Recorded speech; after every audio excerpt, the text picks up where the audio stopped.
أعوذ بالله من الشيطان الرجيم بسم الله الرحمن الرحيم اللهم صل على محمد وآل محمد وعجل فرجهم۔ دوستو، آج جو موضوع گفتگو ہے وہ ہے دیہی مرغبانی اور اس کی اہمیت، اور اگر ٹائم ملا تو تھوڑا سا رانی کھیت یا نیو کیسل ڈیزیز کے بارے میں، جو کہ مرغیوں کی بڑی خطرناک بیماری ہے، اس کے بارے میں بھی تھوڑی سی گفتگو کریں گے۔ تو دیہی مرغبانی آپ کو پتہ ہی ہے کہ انسان اور مرغیوں کا ساتھ بہت پرانا ہے، اور جو کم آمدنی والے گھرانے ہیں ان کو مرغیاں بہت ان کے لیے مرغیاں بہت ضروری ہیں، انہیں مرغیاں ضروری طور پر رکھنی چاہیے، کیونکہ اگر 5-7 مرغیاں وہ رکھ لیں اور ایک آدھا مرغہ ہو تو اس سے کیا ہوگا کہ انڈے دینے والی ہوں، اچھی نسل کی مرغیاں ہوں۔ مثلا اچھی نسل سے مراد یہ ہے کہ گولڈن نسل والی مرغی اچھی نسل ہے، مصری نسل والی مرغی اچھی نسل ہے، یا پھر گولڈن اور مصری کا کراس اگر ہو تو یہ اور بھی بہتر ہے۔ تو ان نسل کی مرغیوں میں سے کوئی بھی مرغی آپ کو جو مل جائے مارکیٹ سے یا دیہاتوں سے، تو کم آمدنی والے گھرانوں کو یہ مرغیاں 5-7 اپنے گھروں میں ضرور رکھنی چاہیے، اور گورنمنٹ نے بھی اس کے لیے ایک پالیسی شروع کی ہوئی ہے کہ 5 مرغیاں اور ایک مرغے کا وہ ایک سیٹ بنا کر غریب کم آمدنی والے لوگوں کو دے رہے ہیں، تاکہ وہ اپنے بچوں کی اور اپنی دیکھ بھال کر سکیں، کیونکہ ان سے انڈے حاصل ہوں گے، اور انڈے کی جو غذائی اہمیت ہے وہ بہت زیادہ ہے، وہ ہم نے آپ کو پہلے بتائی ہوئی ہے، اور مزید آپ کو انشاءاللہ شیئر کرتے رہیں گے کہ انڈا کتنی اہم ہے انسانی صحت کے حوالے سے۔ تو اس کے لیے ہم نے آپ کو بتا دیا کہ مرغیوں کا انتخاب، اچھی نسل کی مرغیوں کا انتخاب بہت ضروری ہے۔ وہ ہم نے بتایا کہ گولڈن نسل کی مرغی، مصری نسل کی مرغی، یا دونوں کا کراس ہونا چاہیے۔ اور اب سوال یہ پیدا ہوتا ہے کہ ان کو رکھنا کہاں پہ ہے۔ ان کے لیے الگ ایک ڈربہ بنانا چاہیے تاکہ بلیوں سے محفوظ رہیں، نیولوں سے محفوظ رہیں، اور ارد گرد کے باقی جو سانپ بچھو اور اس طرح کے اور چوہے وغیرہ کے مسائل رہتے ہیں دیہاتوں میں، ان سے مرغیوں کو محفوظ رکھنے کے لیے ان کا الگ ایک ڈربہ بنانا چاہیے۔ ڈربہ جالی دار ہونا چاہیے، تھوڑا سا ہوا کا گزر ہو اس میں سے، اور اس میں پانی آسانی سے رکھا جا سکے اور مرغیوں کو آسانی سے اس کے اندر داخل کیا جا سکے، اور جب ان کو نکالنا مقصود ہو یا مرغیوں کے انڈے نکالنا مقصود ہو تو ڈربہ اور اس کی جالی اور اس کا دروازہ اس طرح سے بنائیں کہ یہ سارے کام آسانی سے ہو سکیں، کہ اس میں سے ہوا بھی آسانی سے گزر سکے، ہوا کا گزر بسر بھی ہو، اور پانی آرام سے اس کے برتن میں آرام سے رکھا جا سکے، اس برتن کو آرام سے نکالا جا سکے، انڈے آرام سے نکالے جا سکے، مرغیوں کو آرام سے نکالا جا سکے اور اندر بھی بٹھایا جا سکے۔ اس طرح کا ڈربہ ہونا چاہیے، اور ڈربے میں جو نیچے جگہ ہے اس کے وہاں پہ پرالی بچھا دیں، اور اس پرالی کو کم از کم 2-4 دن بعد چینج کر دینا چاہیے، تاکہ اس کے اندر جو بیٹھے وغیرہ ہیں اور باقی جو اس میں جو جراثیم گرو کر سکتے ہیں وہ زیادہ گرو نہ کریں، اور فوراً ان کو چینج کر دینا چاہیے۔ یہ ان کے رہائش کے حوالے سے ہم نے آپ کو بتا دیا۔ اب اگلا سوال یہ ہے کہ خوراک کیا ہونی چاہیے۔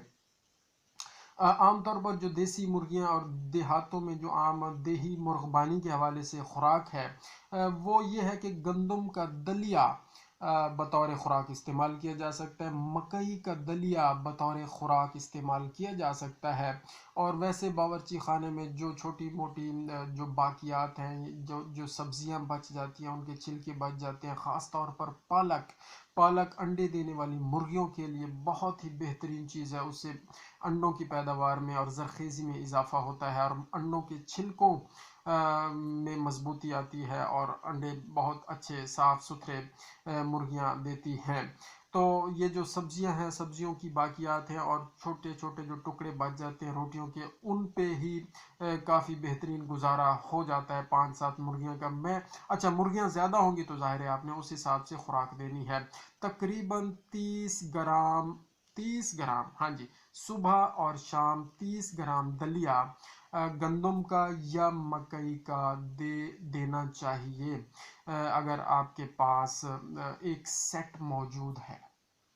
तो उस सेट में आप देख लें कि 30 ग्राम के हिसाब से आपने कितना देना है। ये 30 ग्राम एक मुर्गी के लिए है, और 5 हैं या 6 हैं तो उस हिसाब से आपने इसकी मिकदार में इजाफा कर लेना है। और बाकी इधर उधर से दाना दुन का भी वो चुग लिया करेंगी, और बड़ा बेहतरीन इंतज़ाम हो जाया करेगा। अच्छा, अब अगला मरहला है जी, चूज़े कैसे निकलवाने हैं मुर्गियों से।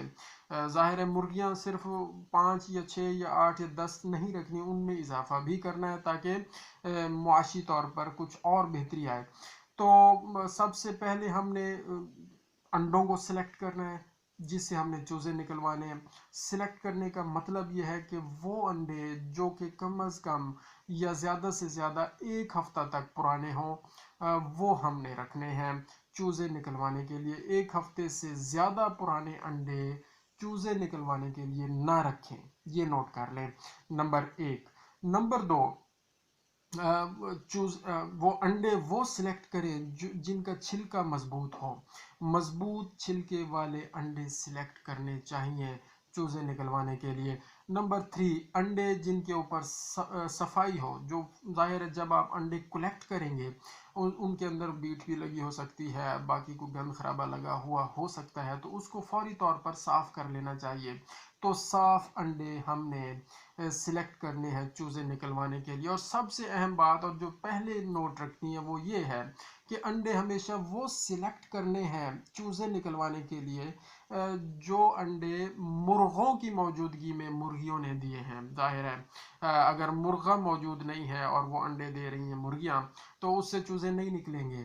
तो मुर्गे हैं और फिर मुर्गियों ने अंडे दिए हैं, उनका क्रॉस हुआ है, मीटिंग हुई है, तो फिर जो अंडे आए हैं तो वो अंडे चूजे निकलवाने में जाहिर है सूदमंद साबित होंगे, वरना कोई फ़ायदा नहीं है, वक्त ज़ाय होगा। अच्छा, अब मुर्गी वो सिलेक्ट करें अंडों पे बिठाने के लिए जो सेहतमंद हो। सेहतमंद इस लिहाज से कि ज़ाहरी तौर पर भी मोटी ताज़ी सेहतमंद हो, और उसमें कोई नज़ला ज़ुकाम खांसी इस तरह की इश्यूज़ ना हो, बीमार ना हो, और उसके अंदर जुएं और चिचड़ी वगैरह का हमला ना हो उस मुर्गी पे, वरना वो जो चूजे निकलेंगे उनमें भी वो शिफ्ट हो जाएंगे और फौरन वो मर जाएंगे। तो ये हमने ख्याल रखना है, जब चूजे निकलवाने हैं इन बातों का ख्याल रखना है। अब चूजे आ गए हैं, उनकी निगहदाश्त कैसे करनी है। मैंने बताया कि पराली नीचे होनी चाहिए। अगर सर्दियों का मौसम है तो वहाँ पे टेम्परेचर मेंटेन होना चाहिए। ठीक है जी, 95 डिग्री सेंटीग्रेड टेम्परेचर कम अज़ कम पूरा 1 हफ्ता उनको मिलना चाहिए। और जब वो हफ्ते से बड़े होते जाएं फिर टेम्परेचर आप थोड़ा थोड़ा करके नीचे करते जा सकते हैं, और 75 डिग्री सेंटीग्रेड टेम्परेचर तक उसको रख देना है। इससे मज़ीद नीचे नहीं जाने देना टेम्परेचर को। टेम्परेचर को कैसे मेंटेन करना है, वहाँ उसके अंदर बल्ब लगा कर मेंटेन किया जा सकता है। 200 वोल्ट का बल्ब लग सकता है, 100 वाट का बल्ब भी लगाया जा सकता है।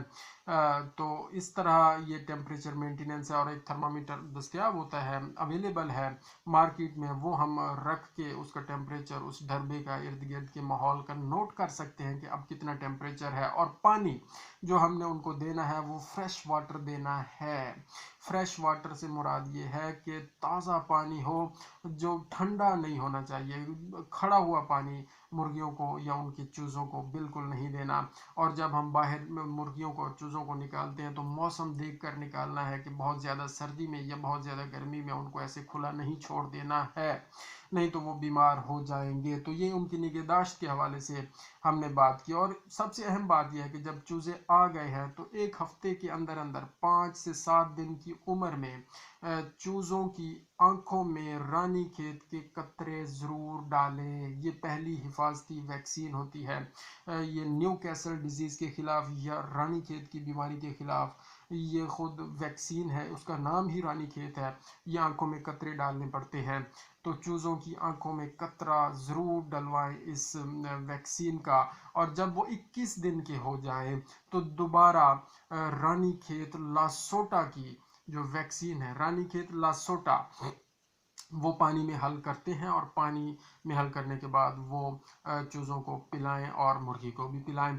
और फिर हर 2 महीने के बाद रानी खेत लासोटा वैक्सीन देते रहें, पानी में हल करके देंगे।